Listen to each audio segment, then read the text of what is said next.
Olha, preste atenção. No movimento de alta, o efeito manada acontece quando as pessoas fazem investimentos porque todo mundo está fazendo. Isso caracteriza o efeito manada. As pessoas entram no investimento sem saber por que estão entrando. Entram porque está todo mundo fazendo aquele movimento.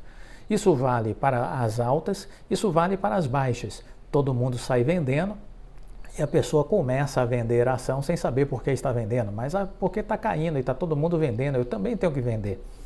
Então, o efeito manada é um grande problema que está associado ao despreparo do investidor.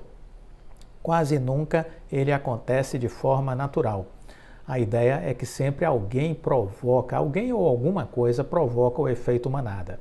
Então, por exemplo, quando surgiu a notícia em 2020 do Covid e de suas implicações, aquilo foi o tiro que deram para o alto. Então, todos os mercados desabaram. Aí a gente viu o efeito manada, né?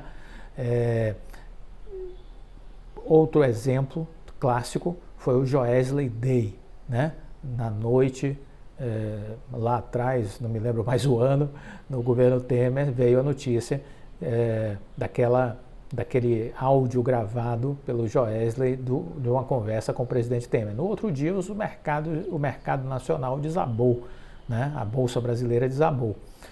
Exatamente isso. Esses efeitos manadas acontecem ou porque do lado positivo as ações estão subindo, você não sabe o motivo, mas está comprando porque está todo mundo comprando, ou você vê do outro lado negativo, todo mundo vendendo e você sai vendendo também, seguindo a multidão, né?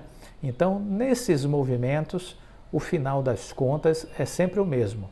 As pessoas vão perdendo dinheiro em conjunto. Vão perdendo dinheiro em conjunto.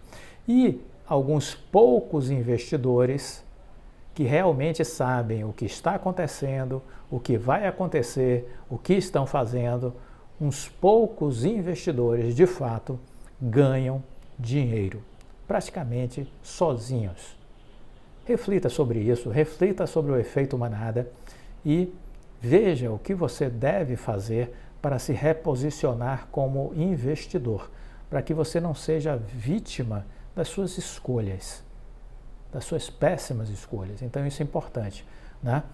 É preciso ter estratégia ao investir, é preciso ter preparo, ter conhecimento. Eu venho dizendo isso aqui desde que criei o canal Viver de Renda. Olha, uma entrevista me chamou a atenção. O fundador e CEO da Petz, o empresário Sérgio Zimmermann, ele acredita que, para além dos programas sociais de distribuição de renda, a reforma tributária deve ser encarada como uma ferramenta de justiça social. Em sua visão, hoje os ricos pagam impostos de menos e os pobres de mais. Eu, disse ele, como CEO da companhia, isso é o Sérgio Zimmermann falando, pago menos imposto do que um operador de caixa da minha empresa. Isso é uma vergonha.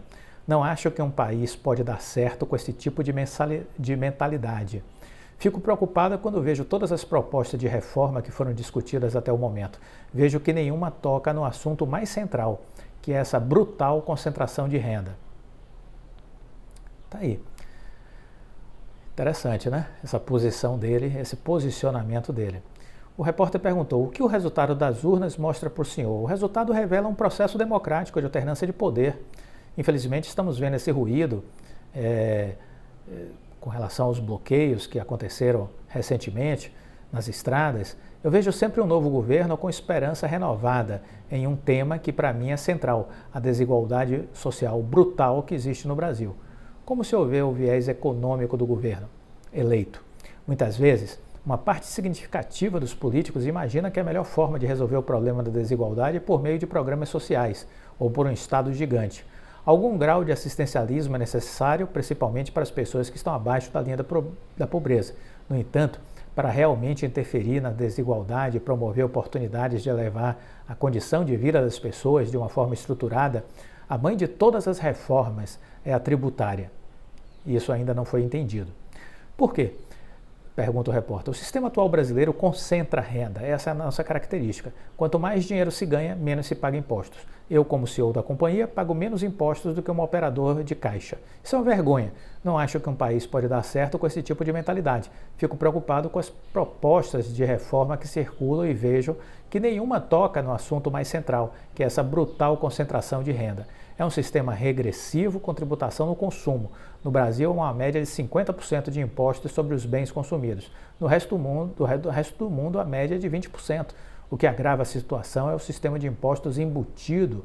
As pessoas não têm consciência da carga tributária que suportam. É uma vergonha esses impostos indiretos. A reforma tributária era proposta na campanha de Bolsonaro em 2018, mas não se concretizou. Tenho renovadas esperanças com o governo Lula. Espero que se tenha a visão correta de como empoderar os mais pobres. Naturalmente, ele teve a oportunidade de fazer isso e não fez, mas sempre será tempo de fazer. É um absurdo alguém defender que a tributação de dividendos não deve acontecer. Não posso falar em nome de todo o empresariado, mas acho que o empresariado que tem consciência não pode imaginar que tributar dividendos seja uma coisa equivocada. Me parece que a tributação de dividendos vai acontecer. Eu gostaria de dizer que também deveria acontecer a tributação sobre os aluguéis de ações. Eu estou batendo nessa tecla porque essa é uma bandeira que o Luiz Barsi está defendendo e eu assino embaixo. É preciso tributar o aluguel de ações, porque os grandes fundos especulam alocando ações de pessoas físicas e distorcem o preço das ações na Bolsa de Valores, ganham muito dinheiro, represam o preço das ações, faz as ações caírem, geram prejuízos para os acionistas pequenos na Bolsa e eles ganham muito dinheiro especulando. O Luiz Barsi diz que isso é um estelionato, isso é um crime, eu concordo com ele, e parte da solução é exatamente a tributação da locação de ações. Então, futuro governo, se alguém tiver acesso a ele, fica a sugestão. Além de pensar na tributação dos dividendos, pensem também na tributação do aluguel de ações. É preciso avançar nisso e rápido, não se deve perder tempo.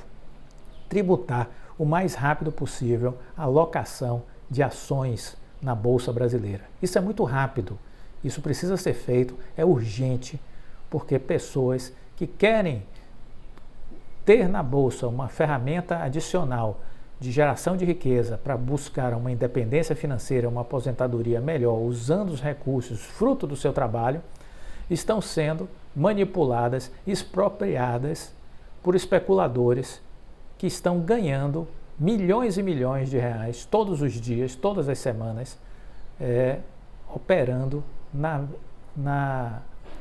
com papéis alugados, de ações alugadas, promovendo a queda dessas ações de forma artificial, distorcendo o preço das ações, provocando sérios danos e prejuízos para muitas pessoas e famílias.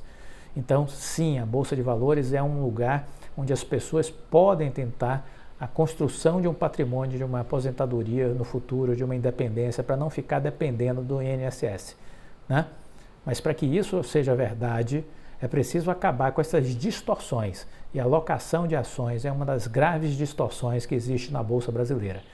Um caminho natural e rápido para resolver essa distorção é a tributação sobre os aluguéis de ações. Então, se alguém conhecer alguma pessoa vinculada aí ao novo governo, que sugira isso o mais rápido possível, porque isso é importante. E aqui fica também o nosso elogio a essa reflexão do CEO e fundador da Petz, o empresário Sérgio Zimerman, alertando de que a reforma tributária é essencial para a construção de um senso de justiça, né, econômica no país. Eu também concordo. É preciso fazer uma reforma tributária e uma reforma tributária que abra espaços do ponto de vista na questão do consumo, né? Porque a nossa tributação ela é muito focada no consumo e sim penaliza em muito com a tributação indireta os mais pobres. Então isso precisa ser revisto. Por exemplo, tributação de cesta básica. isso já era para ter sido revisto, né? Os produtos da cesta básica deveriam ter uma tributação mínima, próxima de zero, para que as pessoas tenham, sobre o feijão, sobre o arroz, né, sobre determinados itens, uma abertura de valor, uma redução de valor em função da eliminação da carga tributária, para que as pessoas tenham mais qualidade de vida. Então, eu acho que essa é uma questão que o governo precisa pensar. Reforma tributária é urgente, mas ela é mais do que o que foi dito até aqui com relação às propostas e os projetos já apresentados no Congresso. É preciso avançar mais nas discussões. Elas ainda estão muito, vamos dizer assim, superficiais. Falta envolver gente mais inteligente na discussão da reforma tributária, né? Os empresários, por exemplo, precisam ser ouvidos. Não foram até agora, né? Então, os empresários precisam ser ouvidos e a reforma deve privilegiar a redução de impostos sobre o consumo, em especial a cesta básica, né? São itens que deveriam ser reduzidos substantivamente a tributação, né? Muito bem, se você gostou do vídeo, deixe o seu like, compartilhe com os amigos, fique com Deus e até a próxima. Tchau!